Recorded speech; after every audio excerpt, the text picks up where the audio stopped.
So here are some remote jobs for lazy people. And when I mean lazy people, I mean jobs that are flexible, independent, low on meetings, repetitive and predictive, not physically demanding, and suitable for introverts. Not really people that don't like to work.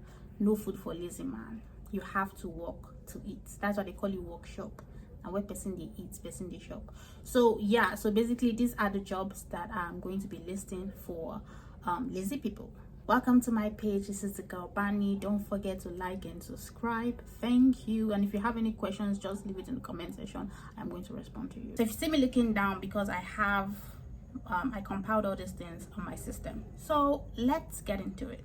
So the first one is AI data annotator.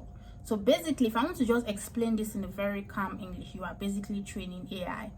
Have you ever realized that when you like send maybe ChatGPT or something to do a message for you, like you say 1 + 1 and they'll give you 3. So if you don't know 1 + 1 is 2, you think it's actually right. So the thing is, AI, they are not fully there. So they need human beings, that's me and you, to train them. So this is one of the lazy things that you can do as an AI data and I can't even pronounce it, but like, you know it. So what you do is basically like you label images, you rate the responses that they give, you categorize the information, you verify the data. So the skills needed: basic English, computer literacy, and just pay attention to details. Be better than the freaking AI. That's just what they want. The average pay, I think, is from like $8 to like $25 per hour, depending on the platform that you are using. You can apply on places like Outlier AI, Aligner, Invisible Technologies, and places like that. So yeah. The second one is search engine evaluator. So basically, search engines like Google, Bing, you are going to evaluate if they are actually being helpful. You see, when all these companies bring out their products like Google, they always want to know that you are being helpful, like their products actually being helpful. So they employ you to check for that.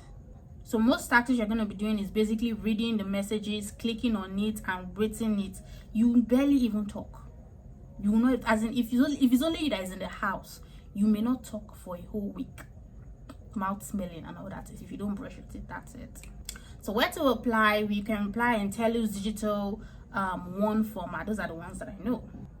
The third one is AI response reviewer. Yes, company needs people to review the AI generated answers. That means if I say 1 + 1 is 2, I asked AI what is 1 + 1.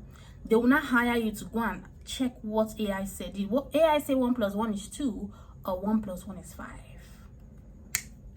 So what you're going to be doing is you're basically going to be rating the answers, comparing the response, checking the grammar, verifying the facts, where you can no customer calls. You're not going to be talking to anybody, you and computer, you and AI.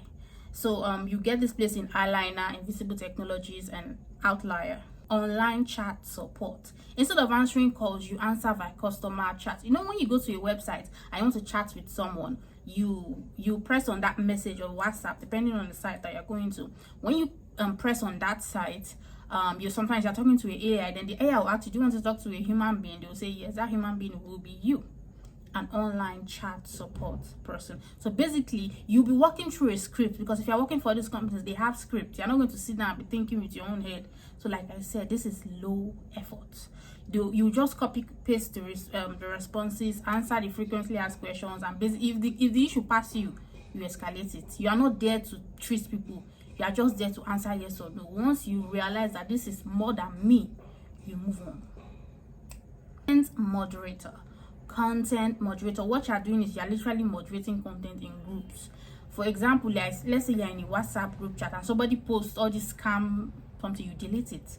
A lot of you guys have experience in content moderation. You guys have WhatsApps that you manage. But if I said you have remote experience, you say no, because you don't even know you have a remote experience. That is why I'm here.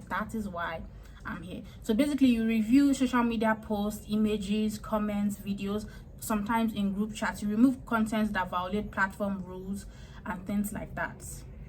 So you can get these jobs in like Concentrex and Taxos, I think so. The other one is called proofreader. So let me give you an example of what being a proofreader is. I type a whole document. You know, when you type a document, you read it 10 times, no error. Then when you submit that document to the person you actually created it for, you will not start seeing errors from nowhere. You say, is this people from my father's side that finally found me, or people from my mother's side? But no, nobody from any side. It's because of you are the one that has been writing that document. Your brain is not seeing the error, so you need a second or third party that will help you check with a clear and fresh eyes. You will be the fresh eye. If you're a proofreader, you're not that fresh eye that will not check that document and see if there's any error. So you can get these jobs on Upwork, Fiverr, proofreadingservices.com. So what you're basically checking for is grammar, spelling, punctuation. Transcription is you listen to an audio and type what you hear. For example, somebody will just send you this video that you are currently watching and say type everything you hear, and you're going to type everything you hear. That's just basically what you're doing. So you can apply for these jobs in Transcribe Me or Go Transcript. You need to have good typing speed and good English, because as you're hearing it, you should be typing. And if you want to apply for this kind of job, on your CV you should put your typing speed. Yeah, you should put your typing speed.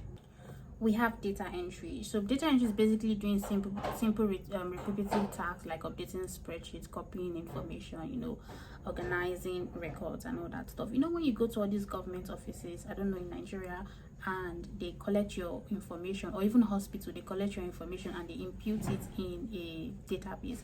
That is data entry. That's like the basic explanation that I can give you about data entry. So yeah, that is the end of the video. Thank you guys for watching. If you enjoyed this video, just please don't forget to like and subscribe, and also leave your comments if you have any questions in the comment section. Thank you so much for watching this video, and thank you for your support. I love you all. Thank you. Okay.